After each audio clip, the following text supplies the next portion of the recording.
1987, and gee, I'm glad you selected us for your evening's viewing because I'm in a terrific mood. I had one of those magic days where from the second you get up, nothing goes wrong. Thursday is the day I go to my weekly ceramics class, my craft class, and I made this really big ceramic monkey, and gosh, it was... I screwed that up, didn't I? See, one word, there was a mistaken word in there, and I screwed the joke up. Let me demonstrate to you how this joke could have been 100% more effective. And then we'll do some editing. I went to my, in fact, look, Kevin here has even underlined the word that I screwed up. See? Here, right here, I said I went to my weekly ceramics class, and it's not ceramics at all, is it, Kevin? A mere child of 4 would understand this. In fact, Paul, bring me a child of 4, will you? I'll go get one. Okay, I went to my weekly crafts class and made a really big ceramic monkey.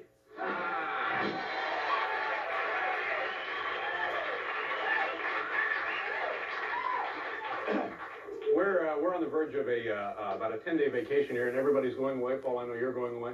Many of our staff members are going all over the United States and foreign countries. Kevin and I are going to stay here in the studio and do pretend shows. Bring plenty of cards, Kevin. Oh, brother, I saw the Reagan speech last night. Now, you know, it was pretty much what I expected, but I was really surprised when the president admitted that his marriage to Jane Wyman was a mistake. Gosh, I thought that was...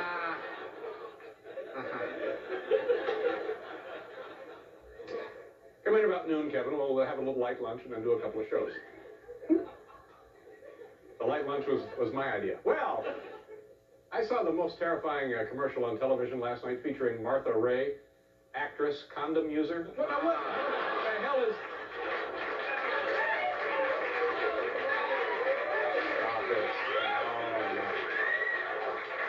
Stop it. I look like there's some kind of a yacht club function here tonight, don't I? Listen to this show, kids. We have little boys and girls, 3rd grade kids from the community of Sandwich, Illinois. What part of Illinois is that in? Do we know? Near Chicago, a suburb of Chicago? Central, southern? Anybody know? Okay, thank you. Anyway, they've entered this contest, and they have concocted their all-time dream sandwiches. So they'll be here to show you their sandwiches. Also, Penn and Teller are here, an imaginative a couple of young men, and...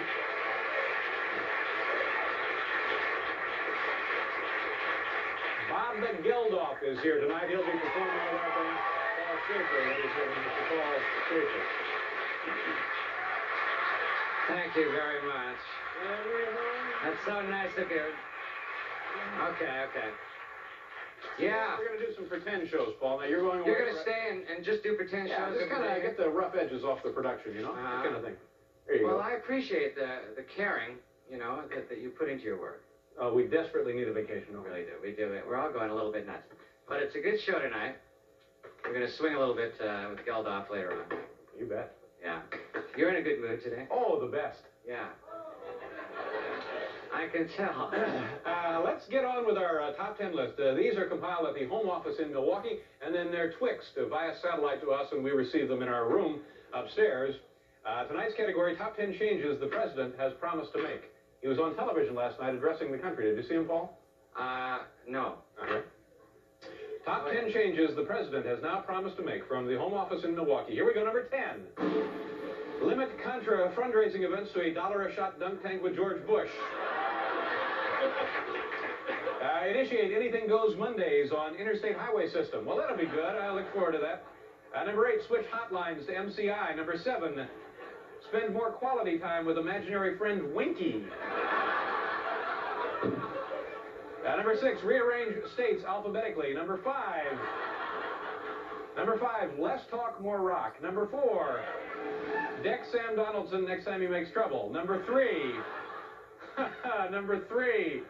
oh my God. Number 3, stop saying who dies in the White House men's room. Number 2, died.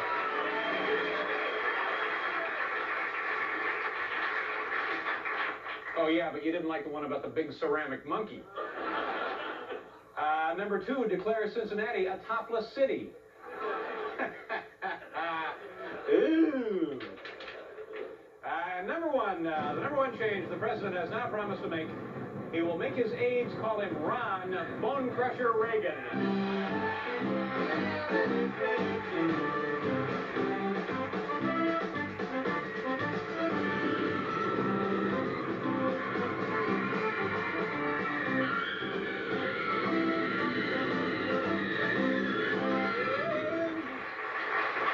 Here we go. It's viewer mail night. We do this every Thursday ever since we went on the air way back in the early 50s, and there's no other television program anywhere in the free world that takes the trouble and the time to answer their viewer mail, and that's simply because they don't care about you. We, ladies and gentlemen, care about you, and that's our pledge. That and low prices. Dear Dave, letter number one begins. Your show goes by so quickly. Tell us, what can we do to make it last longer? Help. A couple of fans, Mary Thayerol and Vicky Hack, Appleton, Wisconsin. So the problem here, kids, the show doesn't last long enough for you? Try hosting it.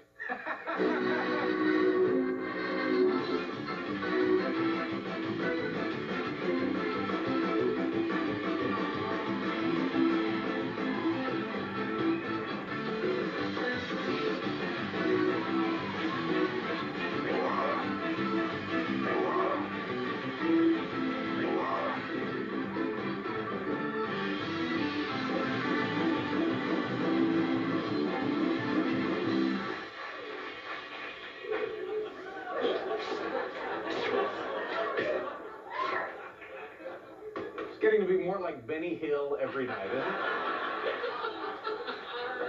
Now we need some broads with come through, and that actually sickened me, by the way. That display was just nauseating, wasn't it? Let's see it again. No, let's go see it. No. You know, everybody in my town where I live in Connecticut looks like David Eisenhower. How nice for you. Oh, what is that? It must be in the water or something, don't you think?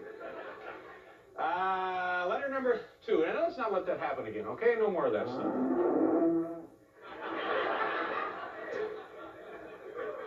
Now that was comedy there, that little... Dear Dave, this is a stick-up. Oh, my God.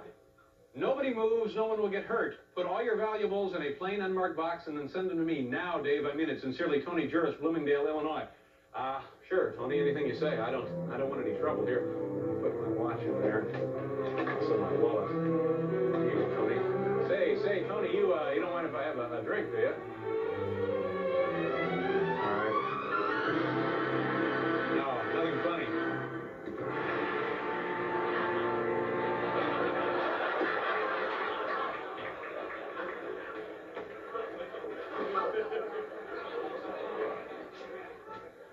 Are the Shriners ready again, Hal? I've lost the will to live.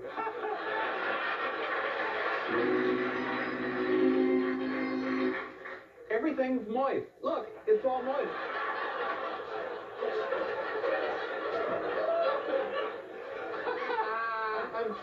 I'm serious. I'm so terribly damp. I don't know. Yeah.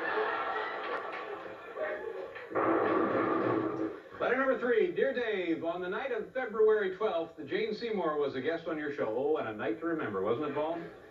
At the end of her part, when you shook her hand, she subtly wiped her hand off on her dress.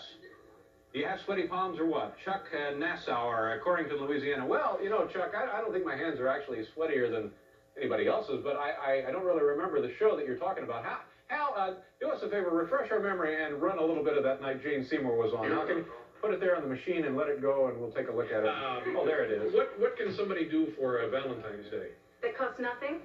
Sure. Yeah. Well, I think the whole point of Valentine's Day is to tell somebody what you really feel about them. So you maybe write down on a piece of paper how you feel about them. If they're nice things, it's nicer. Yeah. Well, Maybe, but that's the kind of thing you can do that every day. No, you can't. Many people don't. It doesn't occur to them to do that.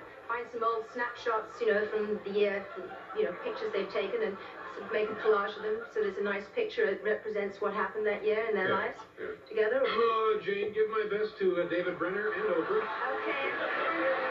Make sure. We'll be right back, folks.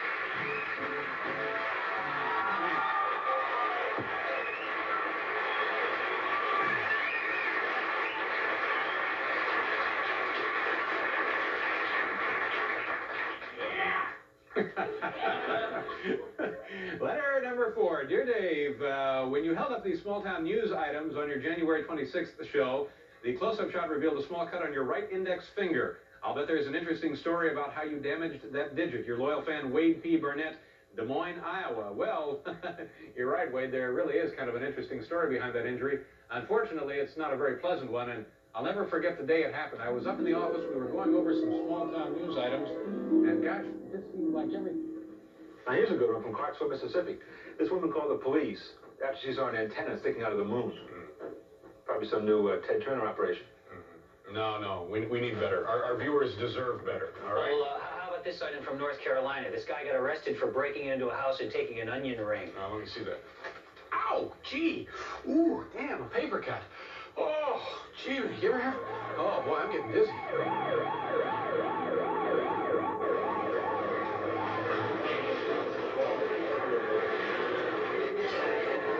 But doctor, wasn't that man with the ruptured appendix before Mr. Letterman? Don't you understand, damn it? He's an entertainer. Now let's get to work.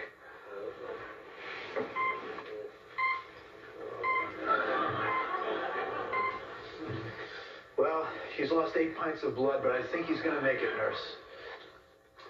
This one comes to us from North Carolina. It says here, a guy breaks into house and steals an onion ring. Well, I'm certainly no criminology expert, but doesn't this sound like the work of organized crime? All right, this next one... You know something? He might call it small-town news, but I call it testimony to courage.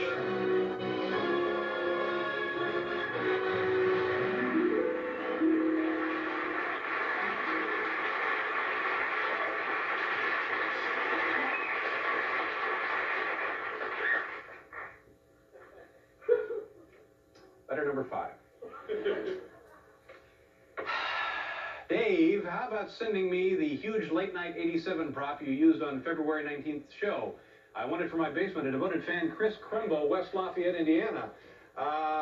Chris, that's a pretty amusing thought, but I think we both realized that it would be impossible to send you that giant prop. Bring it out here, boys, and we'll show the folks what we're doing. Here it is, the late-night 87.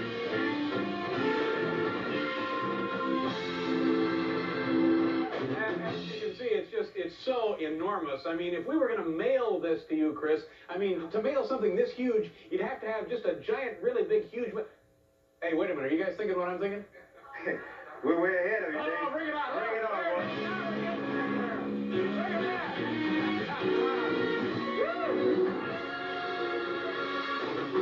And of course, if you're going to mail something that big, you're going to need one of these babies right here.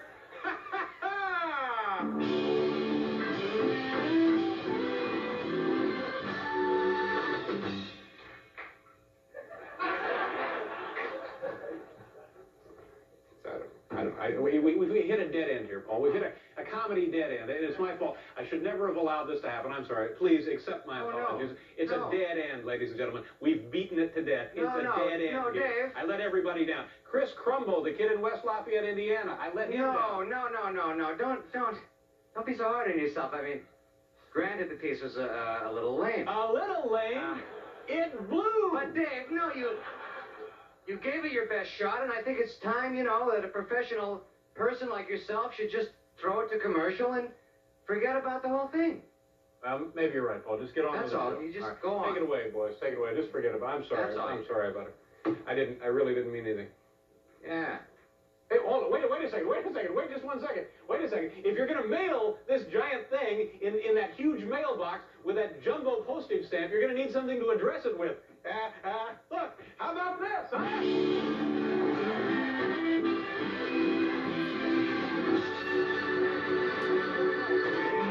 Thank you very much. Thank you. Thank you very much. Thank you. Thank you all. Thank you so much. Thank you. Thank you. Thank you so much. Thank you very much.